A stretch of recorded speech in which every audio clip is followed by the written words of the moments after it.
అందరికీ నమస్కారం. జన సైనికులకి, వీర మహిళలకి, నాయకులకి, ముఖ్యంగా పిఠాపురం జన సైనికులకి, వీర మహిళలకి, అలాగే కూటమిలో ఉన్నటువంటి ప్రతి నాయకుడికి, ప్రతి కార్యకర్తకి నా ధన్యవాదాలు. ముఖ్యంగా ఇవాళ కూటమి విజయానికి చేరువలో ఉంది. వైసీపీ పరాజయం అంచుల్లో ఉంది. సో ఎప్పుడైతే ఒక మనిషి పరాజయం అవుతాడు అని తెలియగానే ఒక రకమైన ఫ్రస్ట్రేషన్ ఉంటుంది. ఒక కైండ్ ఆఫ్ వైలెన్స్ చేయడానికి, గొడవలు చేయడానికి సన్నద్ధులు అవుతుంటారు. మీ అందరికీ నా విన్నపం ఏంటంటే, ముఖ్యంగా జన సైనికులకి, వీర మహిళలకి, నాయకులకి, రేపు ఓట్ల లెక్కింపు సమయంలో మనం సమయం పాటించి ప్రభుత్వానికి, ఎన్నికల సంఘం వారికి, పోలీసులకి మనం చక్కగా సహకరిద్దాం.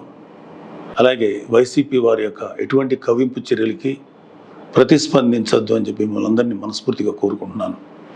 ఎందుకంటే ఏమీ లేని నాకు ఎగిరెగిరి పడుతుంది, అన్నీ నాకు అణిమణిగా ఉంటుంది అన్నట్టు మనందరం సైలెంట్గానే ఉందాం. కూటమి సభ్యులందరికీ, అలాగే జనసేన కార్యకర్తలకి, వీర మహిళలందరికీ ఒక మనవి: మనం ప్రజాస్వామ్యాన్ని గౌరవిద్దాం. ప్రజాస్వామ్యానికి వ్యతిరేకంగా మనం ఏం చేయొద్దు.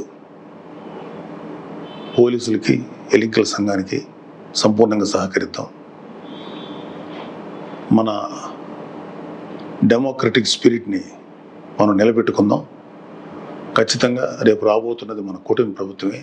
కాబట్టి ఓడిపోయే వాళ్ళు చేసేటువంటి కవ్వింపు చర్యలకి, వాళ్ళు చేసేటువంటి అల్లర్లకి మీరు ప్రతిస్పందించద్దు. Thank you very much.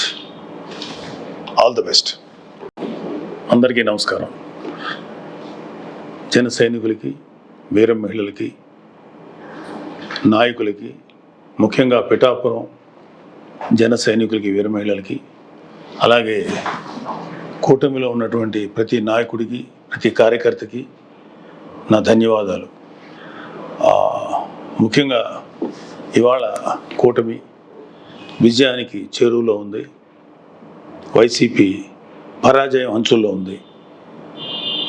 So ఎప్పుడైతే ఒక మనిషి పరాజయం అవుతాడు అని తెలియగానే ఒక రకమైన ఫ్రస్ట్రేషన్ ఉంటుంది. ఒక కైండ్ ఆఫ్ వైలెన్స్ చేయడానికి, గొడవలు చేయడానికి సన్నద్ధులు అవుతుంటారు. మీ అందరికీ నా విన్నపం ఏంటంటే, ముఖ్యంగా జన సైనికులకి, వీర మహిళలకి, నాయకులకి, రేపు ఓట్ల లెక్కింపు సమయంలో మనం సమయం పాటించి ప్రభుత్వానికి, ఎన్నికల సంఘం వారికి, పోలీసులకి మనం చక్కగా సహకరిద్దాం. అలాగే వైసీపీ వారి యొక్క ఎటువంటి కవ్వింపు చర్యలకి ప్రతిస్పందించద్దు అని చెప్పి మిమ్మల్ని అందరినీ మనస్ఫూర్తిగా కోరుకుంటున్నాను. ఎందుకంటే ఏమీ లేని నాకు ఎగిరెగిరి పడుతుంది, అన్నీ నాకు అణిమణిగా ఉంటుంది అన్నట్టు మనందరం సైలెంట్గానే ఉందాం.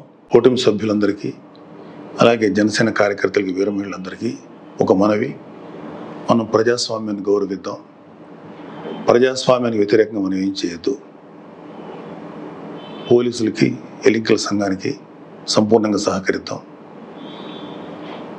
మన డెమోక్రటిక్ స్పిరిట్ని మనం నిలబెట్టుకుందాం.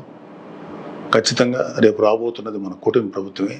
కాబట్టి ఓడిపోయే వాళ్ళు చేసేటువంటి కవ్వింపు చర్యలకి, వాళ్ళు చేసేటువంటి అల్లర్లకి మీరు ప్రతిస్పందించద్దు. Thank you very much. All the best.